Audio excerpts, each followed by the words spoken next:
Hey everybody, have you considered starting a podcast? We here at Screwball highly recommend Podbean for getting your podcast out to a larger audience. Podbean has given us the ability to easily bring you Screwball each and every week on all of your favorite podcast services. Use the link podbean.com/screwball to sign up and save up to 35% annually. You can also use the link podbean.com/pro/screwball to sign up for a business subscription. Happy podcasting. Hey everybody, welcome back to Screwball, a baseball podcast, your home for everything baseball. I'm your host Mike Lepre here with my co-host Frank White. Hey, how's it going? Now in this episode of Screwball, we're going to wrap up our divisional prediction series here, episode 6 of 7, with the NL West. Obviously, last week and the week prior, we were talking about the Central and the East in the NL, so naturally we come here to finish it and wrap it all up. This also, if you noticed, is another week of us recording through Skype, which should be just about done here. This should be the last week we record through Skype for the foreseeable future. So we'll be back to normal for our proper predictions episode next week, which will be exciting. But let's just, I guess, jump, head first right into this with, as we usually do with what we think is the least talented team in the division, and just work our way back up from there. So the team that we both kind of agree, and a lot of people probably would agree, is the least talented team in the division is the Rockies. Now the Rockies projected lineup is Raimel Tapia, Ryan McMahon, Trevor Story, Charlie Blackmon, CJ Cron, Sam Hilliard, Josh Fuentes, Elias Diaz, and then the pitching spot. And then their rotation is German Marquez, Kyle Freeland, John Gray, Austin Gomer, and Antonio Senzatella. Now, as much as it hurts me and Frank to have to put the Rockies last here, unfortunately, they are probably the least talented team in this division, the least competitive. They lost Nolan Arenado, to the Cardinals, and that was obviously a big move for them. So right off the bat, you kind of come into the season losing your guy, or the guy that you really thought was going to be the cornerstone of this franchise. And really, as far as stars go, all you've really got left is Trevor Story and Charlie Blackmon. So, and Trevor Story, there's already rumors about him being traded because they're not going to be able to afford him. So, that creates a problem there. So, but as it is here at what we believe to be opening day, you do have Trevor Story, you do have Charlie Blackmon and CJ Cron and these guys in the center of the lineup. So the center of the lineup, top of the lineup's okay. We've definitely seen better Rocky lineups in the past for sure. But overall, they're not terrible. They do have some names. Like I said, Trevor Story is probably one of the better or best hitting shortstops in the game. And he's definitely up there. Charlie Blackmon obviously is a great hitter. CJ Cron, I think, is a pretty good hitter. Ryan McMahon's a nice little hitter for them. So the lineup's okay at best. On a good day, they'll score some runs. They'll score a good amount of runs. Then the rotation, the Rockies, kind of their big Achilles heel most years is their pitching. It's tough to pitch in Coors Field. Not a lot of pitchers really want to go there for obvious reasons with the with the air quality, and the ball just seems to fly out of there, even with them compensating with having a larger ballpark. So, German Marquez is a good pitcher. Kyle Freeland is I think very good. John Gray, if he can step up and pitch the way he can, then they have a solid top three guys there. Austin Gomer and Antonio Senzatella round out the rotation pretty well. They're good, not great. They're kind of they fill the roles with the 4 and 5 guys. Antonio Senzatella, I do believe, is actually I do know him a little better. I believe he is a little better than maybe even most people give credit. So the rotations, again, okay, kind of similar deal to their lineup, just kind of there doing the job. Not really many all-star household names. And then the bullpen, I think the bullpen is probably one of the weakest points for the team. You have the projected closer is Daniel Bard. They also have Michael Givens and Scott Oddberg. So the back end of the bullpen's okay.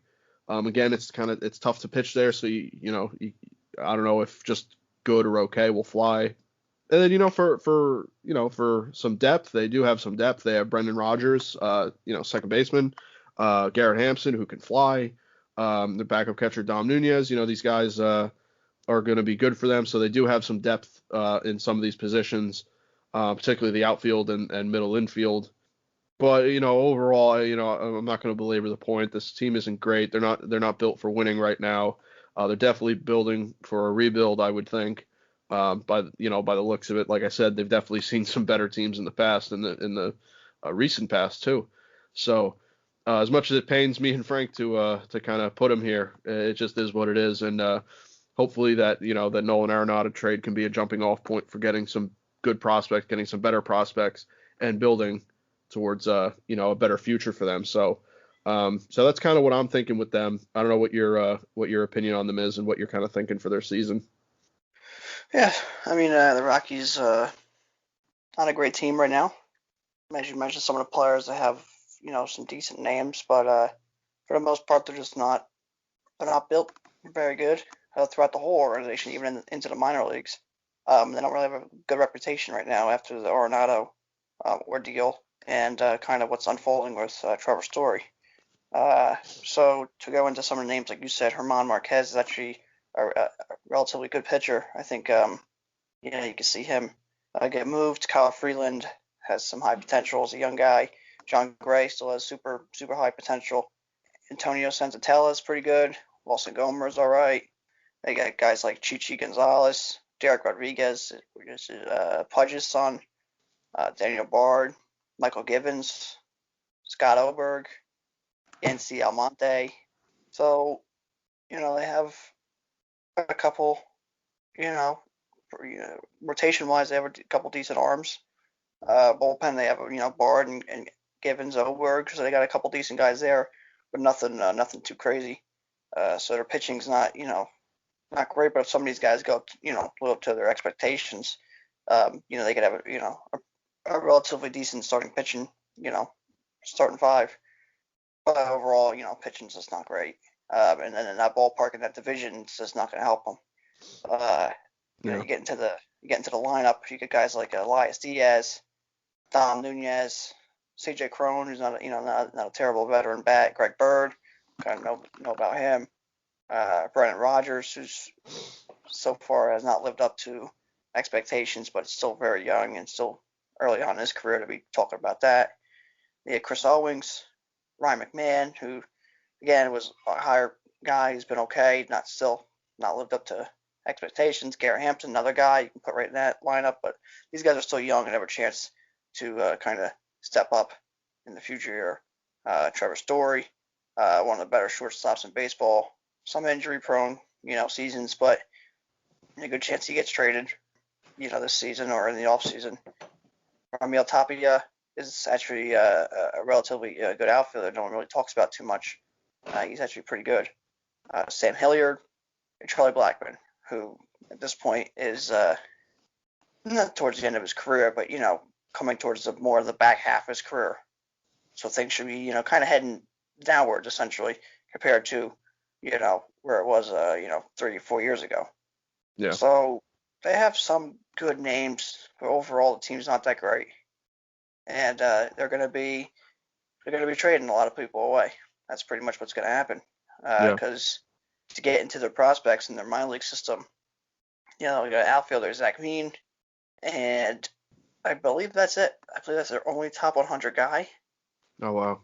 We have pitcher Ryan Rolson, outfielder Ryan Velati, first baseman Michael Taglia. So I know they have at least one top 100. They might have two. I believe they only have one though. So their farm system's not good. They're definitely the bottom third of the league. Somewhere right, mid 20s, late 20s into the last place section there. Mm-hmm. And their team's okay, but they have tradable pieces. Herman Marquez is definitely someone that they can catch a good value for.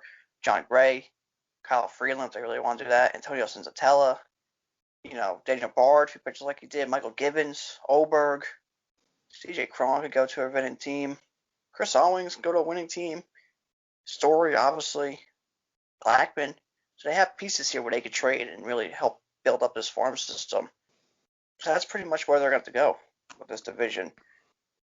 Very competitive and relatively young, and this team not very good. They definitely can trade some of these guys away and kind of return this or retool this farm system relatively quickly, and kind of go, shoot up the boards here and maybe get good here soon. So Rockies, they'll be at the bottom of this division, and they'll be probably pushing 100 losses. Yeah, which is unfortunate because, like I said, we like the Rockies, so it's guess the window open and closed for them for the time being. So we'll see what happens. They're gonna have some serious work to do. I didn't know their prospect pool wasn't that great. So they got some work ahead of them, and hopefully they get back to competing here soon. The next team we're going to talk about here is the Diamondbacks, whose projected lineup consists of David Peralta, Ketel Marte, Eduardo Escobar, Christian Walker, Josh Rojas, Carson Kelly, Tim LeCastro, Nick Ahmed, and then the pitching spot. Their rotation consists of Madison Bumgarner, Zach Gallen, Luke Weaver, Caleb Smith, and Merrill Kelly. Now, the Diamondbacks are interesting because they didn't do much in the offseason. They kind of worked with what they got. They added, I believe they added some bullpen arms, but I think that was about it. That I'll get into in a sec here. But, as the Diamondbacks sit, they have a pretty good lineup, with David Peralta, Ketel Marte, Eduardo Escobar, and Christian Walker. So the top four are very good. Tim LeCastro is speedy. He's very good. Nick Ahmed, you kind of know what you're getting out of him. Carson Kelly's good. Josh Rojas, again, you kind of know what you're getting out of him. He's good. So, middle of the infield is solid. Corner infield's a little better. Their outfield, I think, is their strength with David Peralta and Ketel Marte if he does play outfield. So, the lineup, I think, is good. I think that they definitely have a competitive lineup, especially if you just add just a few more pieces to it. I think that could be a really competitive lineup. The rotation is good. I think it's a little weaker than their lineup, possibly. Madison Bumgarner's not getting any younger, and he hasn't pitched well as in our most recent memory. He hasn't pitched well. So we'll see what they get out of him, but he's still, he's still Madison Bumgarner, so I'm sure he'll be fine. Zach Gallen is good. Luke Weaver, good. Caleb Smith, good. I mean, these guys are solid. They're not really gonna give you real high ERAs. They're gonna be pretty solid for you, especially if you have after Bumgarner, you have 2, 3, 4 pretty good names there. And then Merrill Kelly, again, pretty solid as a fifth guy. So the rotation, like I said, I think is a little weaker than the lineup. I think that they're going to have a little bit trouble with pitching. Not quite like the Rockies, but I think they'll be pretty good, pretty solid. And then, out of the bullpen, like I said, they signed some guys, Joakim Soria, Tyler Clippard.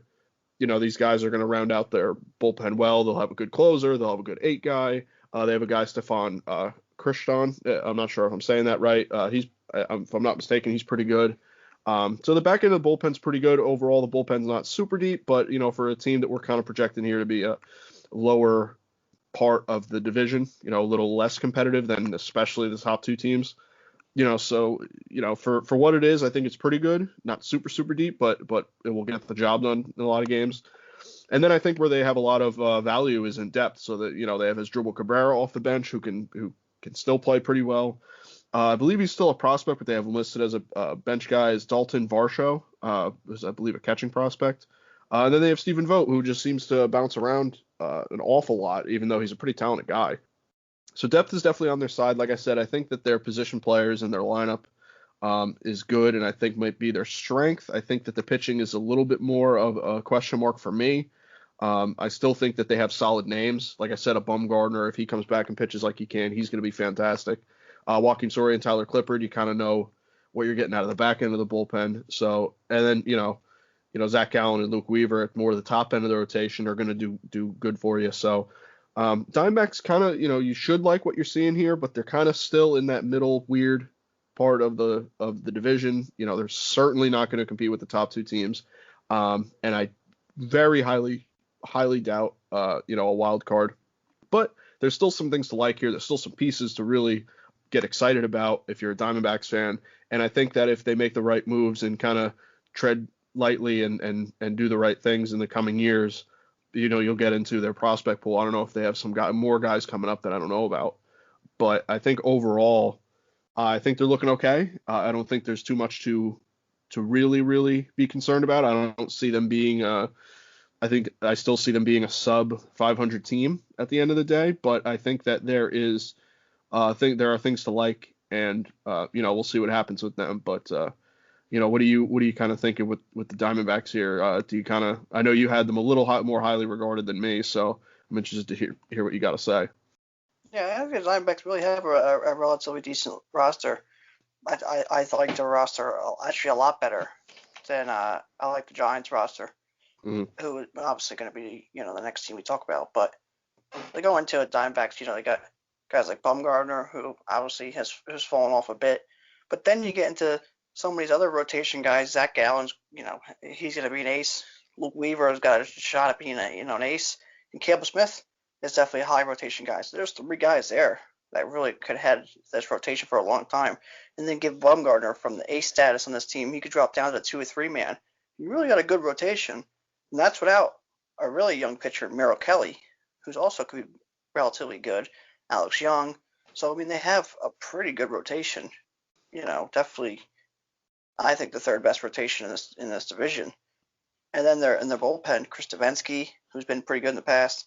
Tyler Clippard, who has recently had an injury, and we'll see when he could come back. But still, if he could pitch for them, it'd be pretty decent. Ryan Butcher, who's been okay in the past. Joaquin Soria, pretty good. Kevin Ginkel, who is a relatively young guy who pitched okay for them, and Stefan Krejci, who another one is a younger guy who pitched kind of okay for them out of the bullpen. So their bullpen isn't awful, but their starting rotation really has some great potential, which is why I think they could be pretty decent. But the bullpen obviously is just kind of middling. And then you get to their lineup of Carson Kelly, who's was a high potential catcher who's played well for them. Stephen Vogt, like you mentioned, who's good catching or first base. Christian Walker's got just unbelievable power.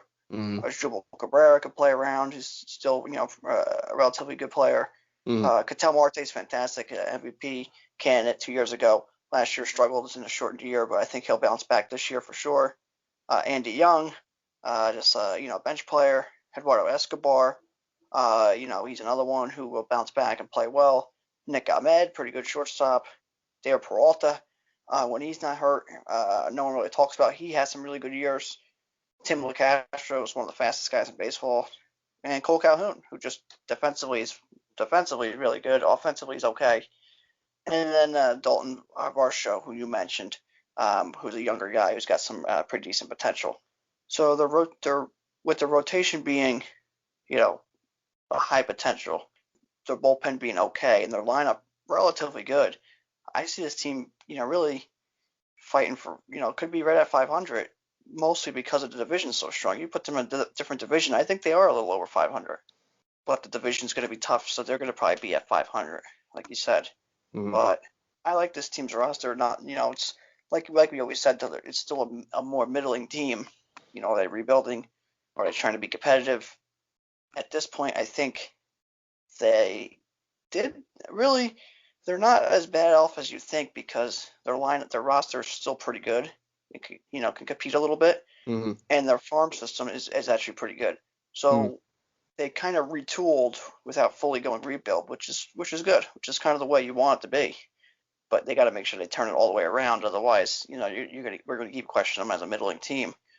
But their farm system to go into it, you get outfielder Corbin Carroll, outfielder Christian Robinson, shortstop Geraldo Perdomo, outfielder Alex Thomas. I believe all 4 of those guys are top 100 prospects. Okay. And that's with guys, like I said, Zach Allen up, Weaver up, Caleb Smith, Young, Merrill Kelly, Dalton Varsho. I mean, so they have young guys who are good. So their farm system is pretty good. I think they're probably, the back half of the top 10 or just outside the top 10. And the roster's okay. It's pretty good. Definitely some high potential guys in some positions here. So I think this team could be, around 500. I think their division's really gonna, beat them down. But I don't mind this team, and I actually was a little surprised about how good their prospects pool is. So I really think that the Diamondbacks have done a better job than I thought, because I just thought there was always middling and the prospects never really got that better. But their prospects have gotten better, and the team is still okay. So I think this is a team that can actually compete here relatively shortly, especially with really 2 of the teams kind of going the wrong direction. Well, definitely one team going the wrong direction. Another team who's gonna fall from grace here pretty quickly, I think, pretty soon.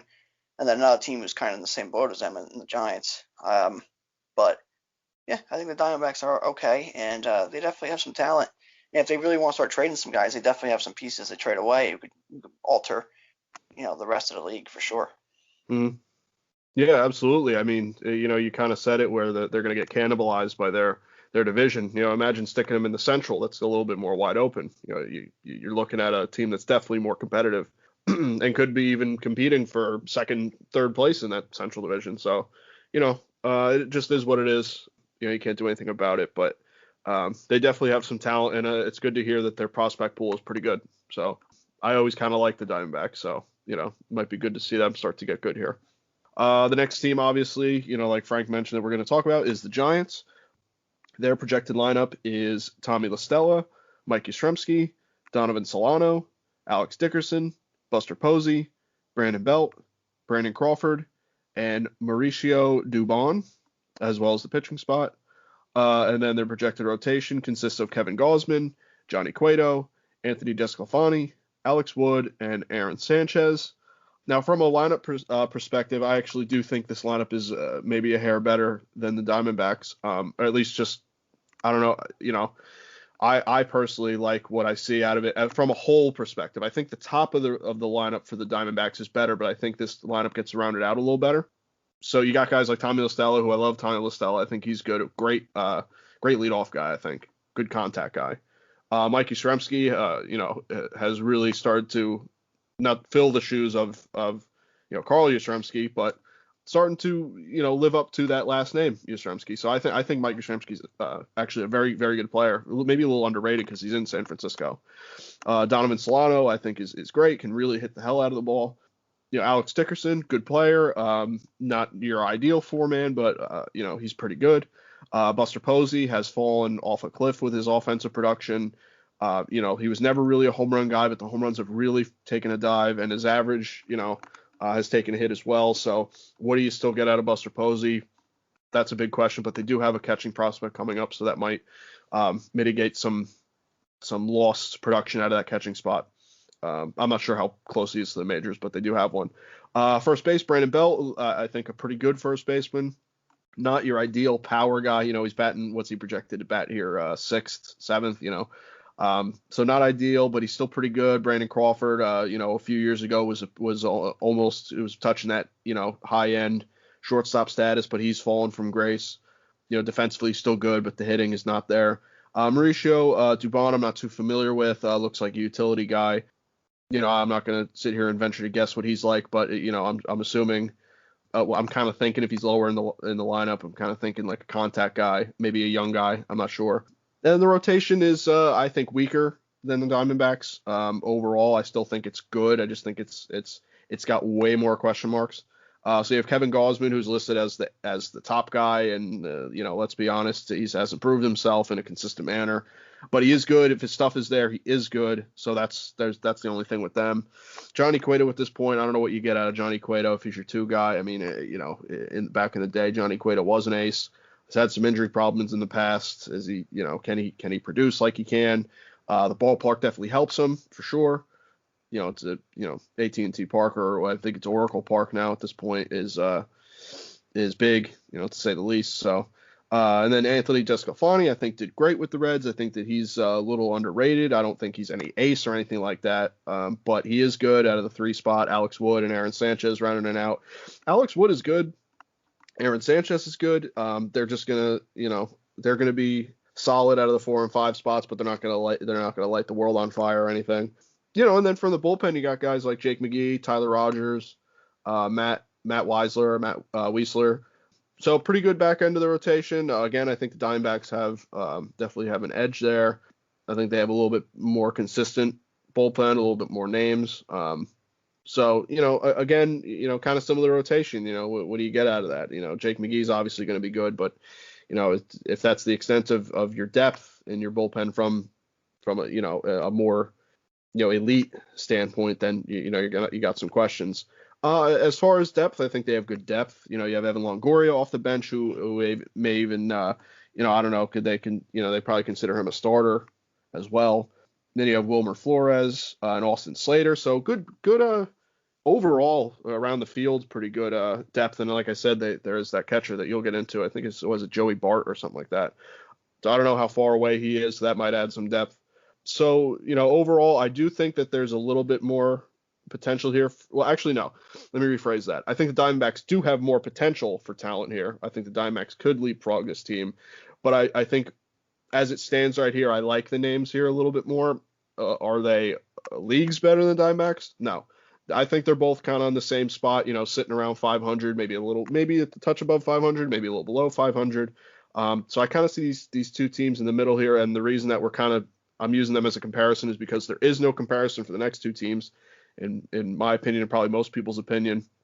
But I do like the Giants. I always kind of like the Giants. We've seen definitely some success in the last decade from them. They won those 3 even-year World Series, but they've definitely fallen since then. So overall, I think they're a good team. I don't think they're going to compete for the division or anything, but you might see a 500 team out of this team. So what do you kind of seeing here with the Giants? Yeah, I'm actually on your side of the spectrum with you with the Giants. I really think the Giants aren't good. Mm. I think they really have a better chance, have a more likely chance of competing with the Rockies for the last spot than they do Diamondbacks for the third spot. Wow. This team's not good, and I want to get into it. Cueto's a middle of the rotation guy anymore. Okay, that's nothing wrong with that. Kevin Gausman's your ace. That's not good. The guy has stuff, but he hasn't been good. He hasn't been consistent in 4 or 5 years with his stuff. Del Scafani, more middle of rotation guy. I don't mind him. I think he's pretty good. Alex Wood, when he's not with the Dodgers, he seems to be not good. I don't know what it is. Tyler Beatty, all right. Aaron Sanchez, 2 years with Toronto was fantastic. After that, blisters and other issues, he hasn't been that good. So their rotation's definitely just more middling guys, the middle rotation guys. Yeah, their ballpark's going to help them, but the division's not. And the bullpen, Jake McGee's not bad. Reyes Maranta is actually pretty good. Tyler Rogers, okay. Jarlin Garcia, Caleb Bargar, John Breba or Breba with the Cardinals. He's actually not that bad. So their bullpen's okay. Their starting rotation's mostly just okay guys. So their pitching's not great. Their bullpen, their stadium's going to help them. But then you get into their lineup here. You got Buster Posey's terrible. Done. Let's just get over that. He's a 50 hitting catcher. What's he hit? 3 home runs a year? And he took a year off? I mean, he has been good in 4 years, at least, offensively. At least. And he'll be hurt. Yeah, so that's true. And we got Kirk Casale, okay. Brandon Belt, he'll have a concussion or two. He's never lived up to first base for them. He's all right. What else do you say over there? You got Wilmer. He'll come up in big spots. So go Wilmer. Donovan Solano was like the best hitter in baseball last year. So that was pretty cool. Can't expect that again. Tommy La Stella, he's had like 1, maybe 2 good years. I think he's all right. I just, you don't really know what you're going to get out of him fully. Kind of like Solano, are we really going to get that again? Probably not. Longoria hasn't really been good since he went to the Giants, especially in a lacking offensive stadium. To put a guy who's aging there who won't be able to DH, that's not going to help him. So he's not the same offensive player. Mauricio Dubon, is okay. Just kind of a utility guy of some sort. Brandon Crawford offensively not good. Another one is not good. Does he snap back and become some sort of okay offensive player? Maybe. Offensively, what's he, 220, 230? Maybe 230. Yeah. What's he gonna hit? 10 home runs, maybe. I don't know. Now with Dickerson, all right, he's not bad. Yastrzemski's, he's good for them. I think offensively he could even be better if he was in a different stadium. But he's good. And then you got, Darren Ruff, okay. And you got Slater, okay. I mean, there's just nothing. I don't know. Like, yeah, Longoria 5-6 years ago, okay. Posey 5-6 years ago, okay. Brandon Belt 5 years ago, where you're like, okay, this guy's got potential, Cueto 5 years ago, Aaron Sanchez 5 years ago, you're looking like, oh, all right. But this team's like, they're all older and just not, I don't know. There's just nothing here. There's nothing here that can say, well, this is my 1 hitter and this is my 3 hitter and this is my 4 hitter. Because who is that? Belt? Yeah. I mean, Longoria, La Stella, okay. La Stella and Yastrzemski, okay. But If I'm a pitcher, I want to face this lineup all day. There's no doubt in my mind. I'll pitch against them every day of the week. Every day of the week. There's no one here that's going to scare me. So I think it's just a team they're still hanging on to that World Series, like that World Series runs. It's just like it's okay, to give in and be like, okay, it's time to get rid of Posey and it's time to get rid of Cueto and kind of break it down and start getting some farm guys and just kind of rebuilding because it's not there. It's not going to win, and you're not going to. It's hard to attract offensive players. They try getting Harper. They try getting guys like that. It's harder to attract them with the stadium, especially with the division. But it's just I don't see anything. I don't see like a rotation. Like, oh, the Diamondbacks are the rotation. They got some potential there. The lineup's got some younger guys. Giants, I'm like, oh, they got Yastrzemski and they got whatever's left of Cueto and Gaussman. Okay, that's it. So that's why I'm with the Giants. It's just they're just. I feel like they could have done things better, and I kind of thought that with the Diamondbacks, but the Diamondbacks have more like players who are still good or who are younger. So their lineup is more competitive and their rotation's more competitive as their farm system is better. Well, the Giants' farm system is better, which I'm going to get into. The farm system is just as good as Diamondbacks, but their lineup and their current roster is not as good. And then if you really want to break it down even farther, Giants managers, definitely not going to outsmart you. True. Gabe Kapler. So that's, I think they're behind the ball there compared to a lot of teams. So I agree.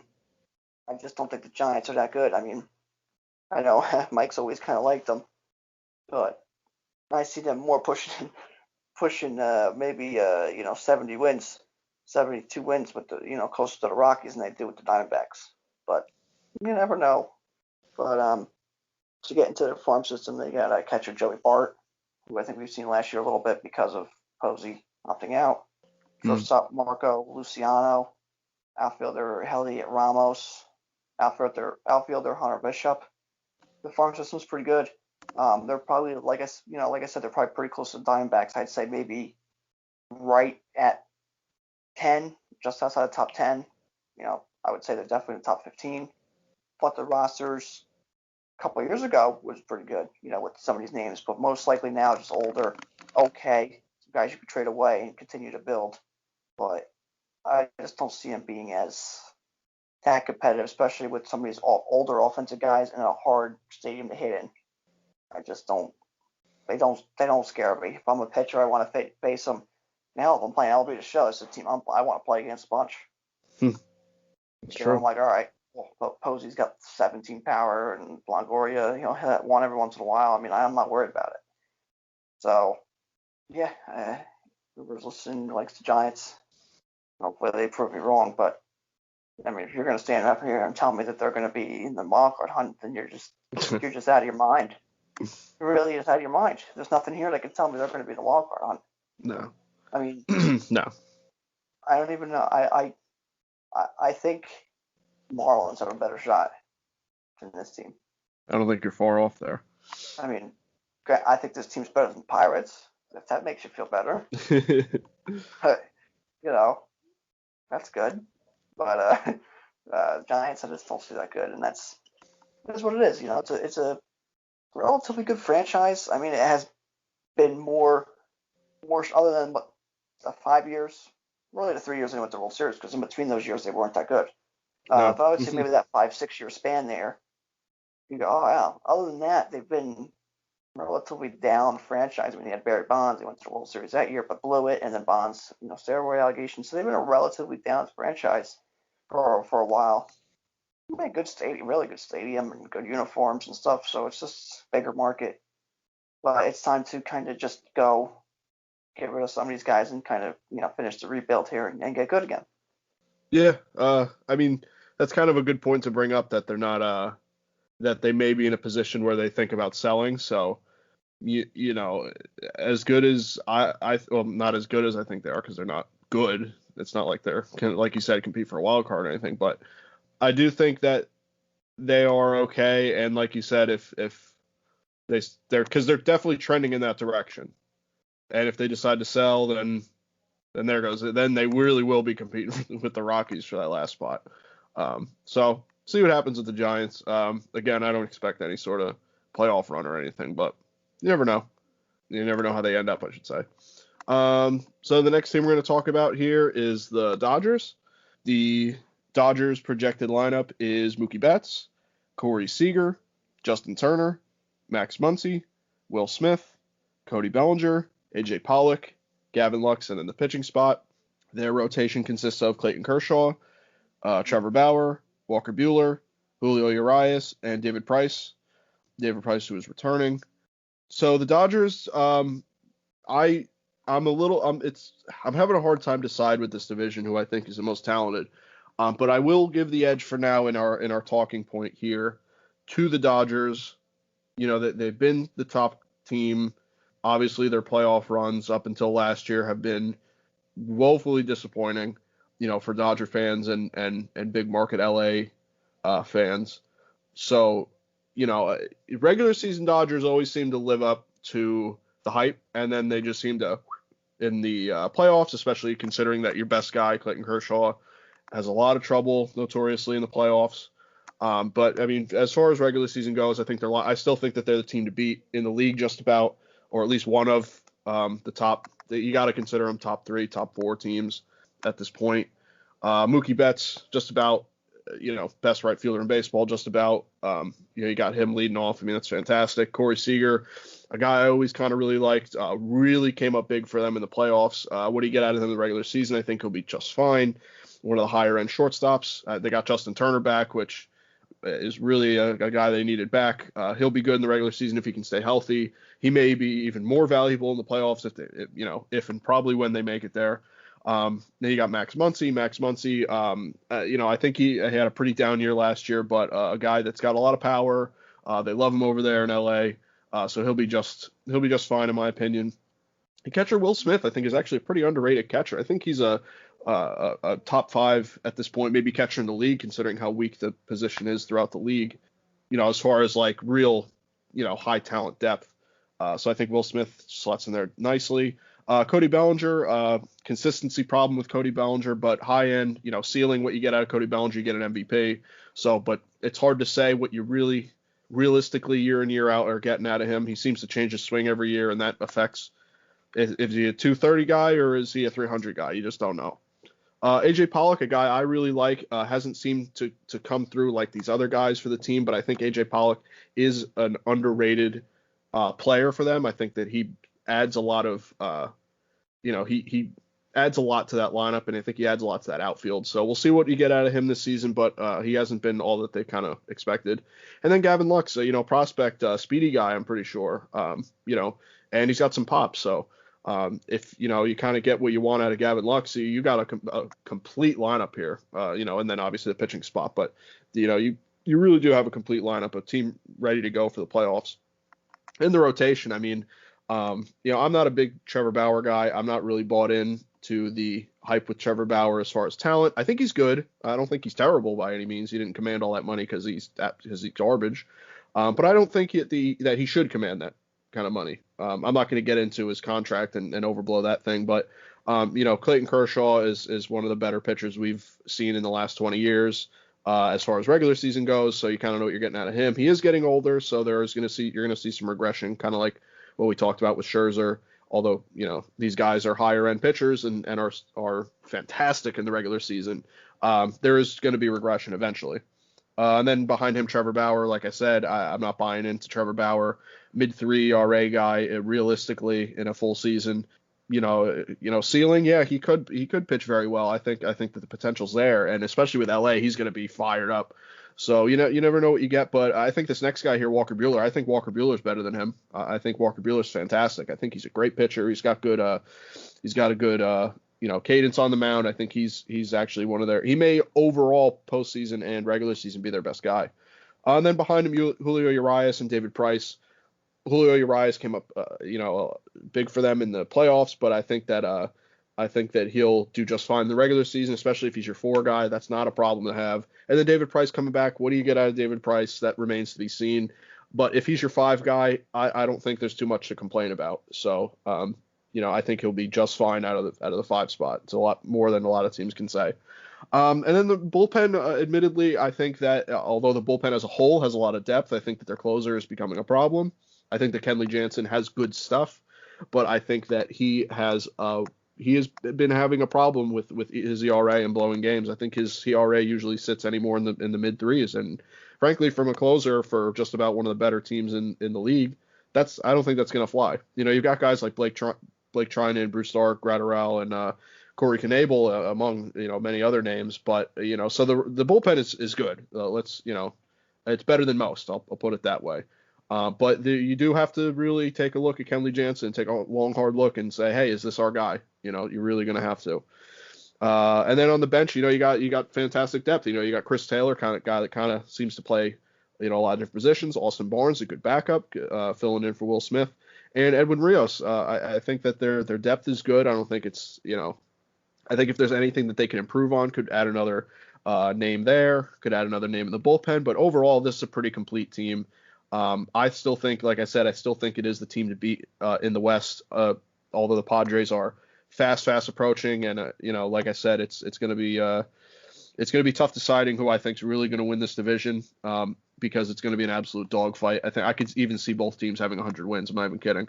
Will they cannibalize each other? Possibly. There's going to be some real big wars between those teams this year, and it's going to be fantastic because I do like the Padres as well. But I know that you've been critical of the Dodgers in the past. I know you're not the biggest Dodgers fan, but I'm curious. What you're thinking of this team this year. Yeah, well, I hate the Dodgers, so that's cool. But to be honest, I mean, they still got a good team. They got a really good team. Clayton Kershaw is getting older, but he's still a higher up one or two guy in a rotation. Regular season wise, postseason, the jury I think has to still be out. And if you don't think it is, then one okay postseason and 7 bad ones, I guess is can change your mind, but I don't think it should.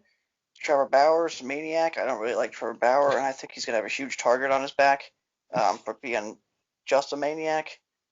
And let's not remember, let's not forget, when the lights kind of shine bright in his past with Cleveland, he kind of faltered, and he tried cutting his finger off with a drone. So let's not forget that. But I think the money he got was ridiculous. There's no reason that he should have got that. No reason. I mean, let's just get right down to it. There's no reason anybody should make the money that these guys make. Come on. But there's no reason he should have got the money he got. Come on. He's at 3.5 career ERA. So that's besides the point. But, like you said, Walker Buehler. Walker Buehler is their best pitcher. The lights do not shine too bright for this young man. His pants are a little too tight, but but the lights don't shine too bright for him. He's a great pitcher. He is their best pitcher. Bauer's a maniac. Kershaw is getting older. But Buehler's definitely the head of the rotation here. So those three definitely can make a formidable 3 rotation. J.R. Price coming back from missing a year, and he's really been going the opposite way his career. Dustin May has some great stuff, but I think we're gonna figure out, is he actually gonna be a rotation guy? Is he gonna be a bullpen guy? Can he be consistent enough to be in the rotation? Julio Arias, we got to see again. Is he going to be more consistent? Is he going to be, that guy who was good last year for a couple starts and a couple appearances, or does he kind of fall apart, be more of a middle rotation guy, which isn't bad, but he was like the top prospect of baseball for a couple of years. Also had off the field issues, so I think once a trend in baseball we've seen, or a trend in really all sports we've seen, and Roberto Osuna is one. When you have one hiccup on field, so struggling a little bit stats wise and helping a team after having an off field issue, teams are quickly ready to get rid of you. So we'll see if that happens with Urias. Then you have Tony Gonsolin, who's actually a pretty good pitcher for them. So the starting rotation definitely has potential to be really good and is going to be pretty good. Obviously Kershaw has a little bit of question marks just because he's getting older and injury concerns, and Bauer, a little bit and Price, but they obviously were one of the best rotations in baseball. Have the makeup to be for sure. Out in the bullpen, Kenley Jensen's going the opposite way. That's just how it is. Still, better than most bullpen pitcher. I wouldn't say closer, but bullpen pitcher. Blake Trinan, ups and downs. Joe Kelly, some big ups and downs. It's just obviously, I've never seen the video of him throwing the changeup through his own window again. He's a maniac. Corey Knebel, that's a good pickup for them. Tommy Kahnle, I think he'll be back by the end of the year, which is good for them. Caleb Ferguson, even, is a pretty good bullpen guy because he's, everyone wants to talk about the bigger names. He's in the middle of rotation, middle of the bullpen. He's not bad. I'm going to get to this guy, Rattenroll. This guy's an asshole. What he did with his glove and his hat is so disrespectful. It bothered me to the core, to a point where if I was on that field or coaching that team, I would have told them to go out there and fight that guy and beat him and beat the snot out of him. You're 12 years old. You're out there bragging because your outfielder made a catch and you threw your glove and your hat like you had anything to do with it. You gave up a ball that got hit 410 feet, and it happened. Your guy jumped up, nothing even special. He just really just jumped at the fence and caught a ball, and you went ballistic. Stupid. And if he's gonna do stuff like that, and then you have some of Bauer's antics, I mean, you guys are you're just gonna cause so many issues, and you're gonna get so many targets on your back. People are just gonna want to just hate you. They already do hate the team just because they've been so good. But that guy, that was something else. That was on a different level. I think what a lot of people say are acceptable in baseball, and a lot of people want some of this stuff, but that I think was on a whole nother level. So that guy. But he is not bad, but he's got to cut that shit out, I think, or some issues are going to arise. But to get into some more of the players, Will Smith, like you said, is definitely one of the better catchers in baseball. No one really wants to talk about. Austin Barnes is a good backup. Max Muncy's really, I think he showed more last year what he's going to be, what he's more likely to be. He's really going to be more of a power hitter, a 220, 230 hitter. He's not going to be batting 290. He's not going to do it. I don't think that's what he is. More consistently. He can. I don't think he is consistently. He's not a bad player though. More power hitter. Gavin Luck's finally going to come up. He's a good player. Justin Turner, obviously, is their best hitter, I think, and really just makes the lineup go. When he's not there, it's a struggle. But when he's there, the lineup just flows nice. But again, getting older and he gets his injuries too, so you got to watch that. Corey Seager, can he have the year that he had last year? Can he? Sure. But that's a really good year to repeat for 162 games. Chris Taylor, this is the kind of guy compared to Max Muncy. A couple of years ago, Chris Taylor was 300 hitter. Now he kind of went back to earth. I think that's what we kind of seen out of Max Muncy. AJ Pollock, like you said, never really stepped into the role or to the player he's expected to be, like he was with the Diamondbacks. Cody Bellinger, ups and downs with him. If he's like he was last year, obviously he's very good. If he was like 2 years ago where he had holes in his swing, there's some struggles there. Mookie Betts, oddly enough, the only question mark I'll put on Mookie Betts this year is last time that a team he was on won the World Series, the next year he wasn't good. That's just a weird coincidence. So we'll see if that happens again. Other than that, that's about the only thing you can say gets that guy. But everything he does, people love. Everything he does. But he's a really good player. Good bowler. So this team's really good.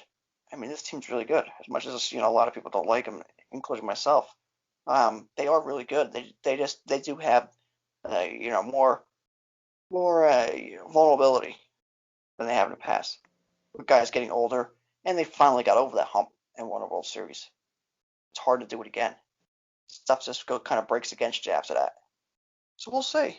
But definitely a team that's going to be in the playoffs, and I think will be more of a wild card team than a division winner. But they're going to be in the playoffs, and I think if they're not in the playoff hunt, that would be more surprising than that's one of the more surprising things we've seen in baseball this year. But to get into prospects, which has been their farm system has been so good for so long, catcher Keibert Ruiz, pitcher Josiah Gray, second baseman Michael Bush, third baseman Cody Jose. Their farm system's okay anymore. It's not as good as it was. I mean, it was unbelievable for a while. But their farm system's okay anymore. Definitely in the middle of the pack, and they still have some pieces they could trade away. But the team is great. And they're going to have to make probably a trade or two to build this team again. And I think this year might just kind of be their last real shot at being that, like, okay, they're a real World Series contender. Obviously, they're not afraid to spend more, like just about double the money the second place team is, willing to spend. But still, you got a lot of guys getting older and the farm system getting weaker. So I think this is probably their last year of real being like, okay, they're going to be at least at the end. So I think this is, definitely going to be it. But they're still definitely a really good team. But yeah, I don't think they're going to have the willpower to beat the Padres. No, it's like I said, it's going to be a dogfight for that division. There's no doubt about it. No matter if you're a Padres fan, Dodgers fan, or just a baseball fan, just kind of watching, from the sidelines, I think it's going to be a good fight here. And so with that, I think we should just get into this last team we want to talk about here, and the Padres. They did some improving over the offseason. So their projected lineup consists of Trent Grisham, Fernando Tatis Jr., Manny Machado, Eric Hosmer, Tommy Pham, Will Myers, Jake Cronenworth, Victor Caratini, and the pitcher. And then the rotation consists of Yu Darvish, Blake Snell, Joe Musgrove, Chris Paddock, and Dinelson Lamet. So this team obviously is very good. They proved that last year, and they just got better. I think that's they were already good. They were already young. They were already hungry, and they added more arms to their rotation, which I think in the past, the Padres went through this, quite a few years ago where they decided to go nuts and get a bunch of guys. But I think that, as far as what they do with the rotation, it's a little different here. I'll get into the rotation in a sec here, but the lineup is sick. I mean, what was it, Slam Diego? They were nicknamed because they just couldn't stop hitting grand slams, hitting timely hits and home runs, and man, they're exciting. I can't take that away from this team, that they made me excited to watch baseball. Trent Grisham is a madman. Has got some. I believe he was the one that was throwing the bat around and yelling at the Dodgers and stuff, which is these teams don't like each other already, so I'm sure they're just going to see a lot of each other in the coming year here. Then you got Tatis Jr., who's just slowly becoming one of the biggest stars in baseball. He's a fantastic shortstop, 5-tool. He's awesome. Manny Machado, as much as I'm not a big fan of Manny Machado, the person, he's a fantastic player, great third baseman. He was even in a finalist for MVP, although, we have our issues with that, but he was. Eric Hosmer at first base really seemed to turn his contract and his time with this team around. Really left the Royals and was kind of just here, just with the Padres. And he's actually become, like he was with the Royals, when the lights shine brightest and you kind of need you need him. There he is. He's been very good. Tommy Pham, fantastic player. I love Tommy Pham, great outfielder. Will Myers, again, a guy that I didn't really think very highly of, like Hosmer. I just kind of thought he was over there, just kind of not wasting his career, but just kind of middling on that team. So, and I think Will Myers has kind of turned that around. A little bit of energy brings a lot and changes people's productivity. Then Jake Cronenworth, I believe he was up for Rookie of the Year, if I'm not mistaken, kind of a utility guy. Great player, has got a lot of potential, and I think he's going to be very good for them. And then Victor Caratini at catching is, obviously not the most ideal catcher that you can have, but I think he's great. And then you got Austin Nola backing him up, so you kind of got a good catching core there overall. And then the rotation, like I said, this is where they made their big improvement. They went and got Darvish, they went and got Snell, they went and got Joe Musgrove, who I think is going to be a little bit of an underrated pickup for them. Darvish, if you get what you can out of Darvish, like he did last year, you're going to be set. But can he keep that going? Can he keep it rolling? That remains to be seen. Blake Snell's fantastic. Blake Snell may even be your ace here in a consistent sense. I really do like Blake Snell. I'm not the biggest fan of Blake Snell because he is very outspoken, but I think that his stuff is very good, and he's going to go past the fifth inning for once. Joe Musgrove is, like I said, I think he's very underrated. I think he's going to do very well in this rotation. I don't think he's going to be like the ace or nothing, but for his role, he's going to fill it out well. And then Chris Paddock and Dinelson Lamet know this organization. They're the guys that are still holdover from the absolute flurry of moves that they made to maximize the rotation here. And they're both very good. Chris Paddock, I believe, was just about considered the ace. Dinelson Lamet, I think, has yet to reach his full potential, and I think that that's going to be exciting when we see that. If we see that. So rotation's good. Lineup's fantastic. Bullpen, although they lost what's his name to the Blue Jays. I believe he went to the Blue Jays. I can't think of his name right now. Kirby Forgive Yates. me. Thank you. They lost him, but not too big of a deal because they got Emilio Pagan, Mark Melanson, Keon Kella, Drew Pomeranz. I mean, the bullpen's fine. They lose a piece, but they're still okay. They picked up some guys here and rounded out the bullpen to match that rotation. So there's a lot of depth to like there. And the bench has some depth too. Like I mentioned with Austin Nola, catching position. Jerkson Profar seems to be a nice. He really turned because I believe he was actually a pretty high prospect, if I'm not mistaken, a while ago with the Rangers, and he seems to be turning his time around here and his career around here with the Padres a little bit. Not that he's lighting the world on fire or anything, but man, he really turned not into the guy that people really thought he could be, but he's getting there. And then shortstop Ha-Seong Kim, if I'm saying that right, they just got him. I'm not sure how he's looking out of the spring, but he is very highly regarded, and he could bring a lot of depth to that infield, bring a lot of depth to this team, and could bring some fire that the team doesn't need more of, but they could have more of. So overall, I mean, lineup's fantastic. Rotation got nothing but got better. Bullpen's deep. The depth off the bench is good. And I think that this team, like I said, is primed and ready to go. They are at the very least getting a wild card for sure if they get second here. And they are going to give the Dodgers fits. And I hope that they see each other in the playoffs because I really want to see some more fireworks out of these two teams. The games are absolutely fantastic. I like the Padres. There's just nothing but things to like about the Padres. So I'll let you take it from here. What do you kind of think of them? Yeah, I think the Padres are winning the division this year. I think they are just so hungry. Their GM is so crazy. This team is young. They're ready to go. Like you mentioned, they got guys like Yu Darvish, Blake Snell, Dinelson Lamet, Chris Paddock, Joe Musgrove, Clevenger if he can come back. Yeah, true. But the idea, the thought of Chris Paddock being your foreman, who I believe it was 2 years ago, was like in the running for Rookie of the Year, and he was in the running for the NL Cy Young for a little while. Yep. And now he's your foreman. Dinelson Lamet's got some of the most nastiest stuff in baseball. If he can just harness some of that, he could be. I'm telling you, he could be a young superstar. Guy like we've seen with Soroka or Max Fried or Jake Flaherty a couple of years ago. Jack Flaherty, I should say. That's the kind of stuff he could be as well as Chris Paddock. And then Joe Musgrove, obviously, if he's going to be your 4 or 5 man, that's fantastic. Blake Snell's pitcher with a chip on his shoulder too. That's for sure. And you could, whoever's got to face him, thank the Rays, Kevin Cash for that.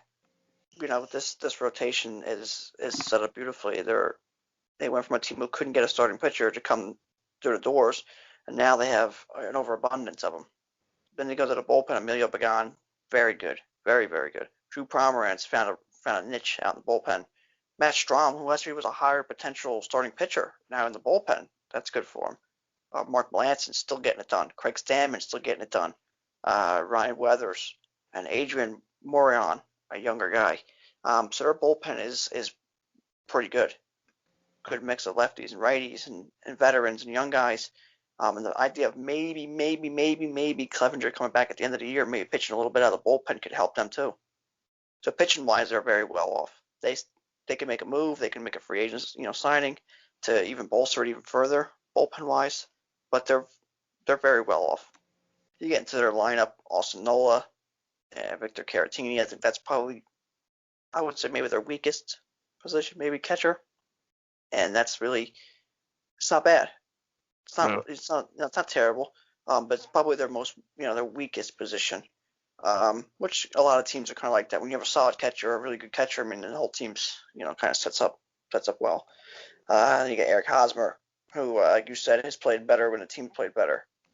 Kind of a veteran leader over there. Been there on a bad team, knows what it takes to get a bad team or turn a team around, and knows how to win at this point. Cronenworth, like you said, was up for Rookie of the Year.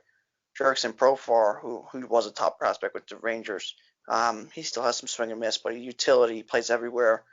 Turned himself into a pretty good player. Hamasum Kim, we don't really know what we're gonna get out of him, but they want him to be a utility guy. He could come in and just he could light it up, or he could come in and just kind of be okay, like we've seen a lot of the other position player, Japanese or Pacific Islander players kind of come in and kind of not be so great offensively. But if he can come in and be, what they kind of expect, I mean, this team is set up. I mean, you got Manny Machado at third base, who, like you said, and a lot of people believe, they don't really like the guy personally, throwing a bat at, I believe it was Donaldson at third base and stepping at guys at first base and doing some crazy stuff. But, you can't discredit the guy's ability to play baseball. And, I mean, if you want to go look at the stat of it and the way it breaks down, he, at third base, caught a fly ball on the right field warning track. And obviously, that's not telling the whole story. Shifts and he's over there, but you want to go look at the number. Position 5 caught a ball. Century in position 9 spot is ridiculous. That guy's, very good. And like you did say, he was up for MVP last year. Marcell Ozuna should have been there, but still had a great year.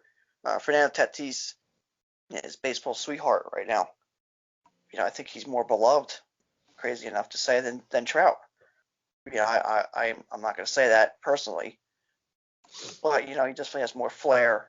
He fits into the generation, and it's already been in the playoffs. So, Tatis is fantastic. My only question is, yes, he's great, and yes, he is crazy, and yes, he tags up on pop-ups to second base, but he has had a back injury already, and does he hold up? How long does he hold up? That's my question with Tatis. That's my only concern with him. But as of right now, he's trending, and he's baseball's probably biggest face, or one of the biggest faces and biggest superstars, and that's fantastic. What baseball needs. Then you get into some of their outfielders. Tommy Pham, fantastic. I love Tommy Pham. He's a very good player. Trent Grisham is crazy, but a very good player as well. Younger guy. Jorge Mateo is going to play both infield and outfield. He was a high prospect guy. He could kind of be a backup and kind of get rid of that prospect idea and just kind of play baseball again. He'll be a good piece. Will Myers, when he's healthy, he's good. So I think they're pretty good. I mean, their lineup overall is pretty good. I would say maybe they might need another outfielder, maybe they can upgrade a catcher. Otherwise, I mean, I don't really see. There's no real weakness. That's like their only spot where they can go, oh, maybe we need an upgrade. I would say that right there. That's it. Those are 2 things. Mm-hmm. And you always can use another bullpen arm. That's just everybody always needs that. But this team is just fantastic. They're young. They're crazy. They're exciting. They got a crazy GM. I mean, they've got a great ballpark, perfect weather. They hate the Dodgers. They have a chip on their shoulder. They want to be good. They really want to be good. They're ready to explode. And I think they're gonna do kind of what the Royals did, where they were like, oh, they all of a sudden played really good that year. Then the next year they were in the World Series again. Like everyone knew they were going to be there. That's the kind of feeling you have with the Padres right now. This team's really good. They're exciting. I think they take the division, and I'm excited to see them. And then, quickly just get into their prospects, which is something the Padres seem to always have. And then, what goes wrong sometimes. But their prospects consist of pitcher Mackenzie Gore, who's one of the top, prospects in all baseball. He'll be up this year. He'll be pitching in the rotation or in the bullpen. I mean, it's just embarrassment of riches. Shortstop C.J. Abrams, catcher Luis Capizano, outfielder Robert Hazel. Those are all top 100 guys. And then you have Mateo, who came up. Tatis, obviously. Cronenworth. You had Philson Lamet, Chris Paddock, Mike Clevenger's still young, Matt Strahm, who just came up. These are all prospects to begin with, and then you have these other guys who are still in the system. They have the pieces to make even another huge move. like, I'm trying to think of a position of their need. They can make a Josh Hader type trade, a Christian Yelich type trade. I can't think of a catcher really on the market, who could be on the market that they can trade for, but they can go make a move like that if they really wanted to. They have the potential to do that, and their team is so great already. This team's really, really, really, really good, really, really exciting, and just great for the city of San Diego, baseball-wise especially. Tony Gwynn would have loved this, but just for the city altogether, after not being good in baseball for a really long time, forever really, other than a handful of years with Tony Gwynn, and then so many heartbreaks with the Chargers, and then the Chargers leaving town. This city really needs us, so it's exciting. Yeah, man. I like this team. I like it a lot. It might be, it's definitely up there with my with liking the Dodgers, and it's tough because they're going to be competing so much, and I'm just going to have to root for both of them, or at least just root for a good game. So Yeah. we'll see what happens with the division here. I mean, they're both going to make the playoffs. I can't see a world where neither of them. I mean, where one makes playoffs and one doesn't get the wild card. I just, So I don't know what's going to happen. The West is going to be tough to predict. I think the other West is tough to predict as well. I think that there's some open space out there with who could take the division. But say the Padres win the division, the Dodgers a wild card team. Who do they play? The Mets. That's going to be tough. Say it's vice versa. Say the Dodgers win the division. Then you got to play the Padres in the wild card. Yeah. So yeah, the Padres are good. Whoever draws one of these teams in the wild card is a bad draw. Again, same thing we said with you have the Braves. You got to draw them that wild card. If they don't win the division, or even the Cardinals. Like we mentioned, these are the teams where it's like if we draw them, it's like that's just super bad luck. I think again, I'm not a Padre bandwagon guy, and I don't even really like a lot of the flash and dash this team has. They're just really good. I don't care how you put it, and they're exciting, and I'm just happy for them. And their coach though is a little bit of a question mark. I don't know. I don't. Last year, arguing essentially against Tatis for the Grand Slam and not being with your superstar, that was really weird. yeah. And I don't know about the coach over there with the Padres, but overall, team's unbelievable, and it's going to be an exciting division, and it's going to be an exciting NL. Yeah, absolutely. Because I mean, the AL, the East is, you kind of know what you're getting out of the AL East. The AL Central's got two teams that compete there. The AL West, probably two teams there, maybe three. But the NL, I mean, Cardinals, Braves, Dodgers, Padres, and maybe Mets. I mean, wow. I mean, that's those are some of your top teams in the whole MLB, and they're all sitting there in one league. So it's gonna be fantastic to watch. We are getting close here. Like I said at the top, this is our last divisional prediction episode before we do our big prediction episode. So we are close. We are very close. Yeah. I think today, Monday, recording, we are 10 days from opening day. Should be. Yep. Absolutely. So yeah, it's weather's turning 50, 60 degrees. Played softball last weekend. March Madness is on. Michigan, go blue. Mm-hmm. Yep. So it's an exciting time of the year, and just once this opening day comes, boys are gonna feel good and feel like normal. See some fans and it's gonna be fun. Yeah, absolutely. That's kind of all I got on this division, though. I think it's going to be the top two teams are going to absolutely kill each other for this division, and it's going to be very close down to the wire. But that's kind of what I'm thinking here, and we'll get into our final predictions next week when we record. I gotta get on that. I gotta really think about who I think's winning all the divisions because the West is tough. The West is tough for both leagues. Yeah. We'll see. But anyway, last thing. Before we go here, I just want to go into our trivia question, as always. This week's trivia question is, which team or franchise was the fastest expansion team to win the World Series? And that answer is the Arizona Diamondbacks, and that was in 2001 versus the Yankees, and that was their 4th season as a team. Their first season being '98, and they won the World Series in '01, led by Randy Johnson and Luis Gonzalez, kind of broken bat leader versus the Yankees in Game 7, one of the most dramatic World Series and best World Series we've seen probably since 2000. Yeah. Yep. And oddly enough, very, very close second was the Marlins, who won in their 5th season as a team, but really their only fourth season at a chance of a World Series, as they were a team in '93, but in '90 they won '97, but '94 was strike short and there was no World Series champion. So their 4th chance at a championship, they got it, but it was their 5th season. So the answer again, fastest expansion team to win the World Series is the Arizona Diamondbacks in 2001 versus the Yankees in their 4th season as a franchise to win a World Series. That is impressive, and that is crazy that we've kind of seen 2 franchises do it right in a row, right there at the late '90s into the early 2000s.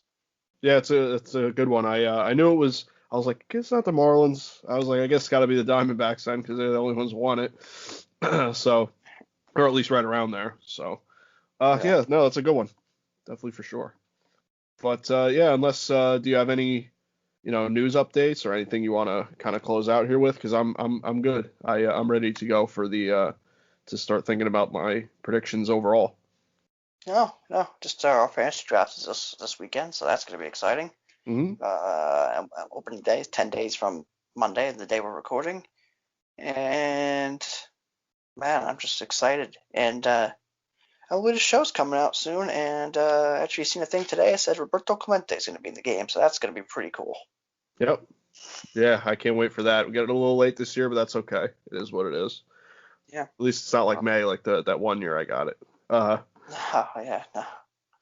But anyway, all right, yeah, that's all I got. So if that's it, then we'll wrap this up. Yeah, that's it for me. Just excitement and ready to do that final prediction episode. And ready to get back in person here and do it, because those are always a little bit more excitement and a little bit more back and forth. So excited. Yeah, it's appropriate. We'll have it for the final prediction. That'll be good. But yeah, that's it. So thank you guys for listening. You can listen to this podcast on Google Podcasts as well as Apple Podcasts and Spotify. You can listen to this podcast on our regularly updated YouTube channel as well as our website, screwball.podbean.com. You can follow me on Twitter at @RealMikeLepre. You can follow me on Instagram at Mike Lepre. And you can follow me on Instagram and Twitter at FDubs10. You can follow our official Screwball Twitter at ScrewballPod. You can follow our official Screwball Facebook at ScrewballPod. No E in Screw. And that's it from us, guys. We'll see you next week. Yep. Take care.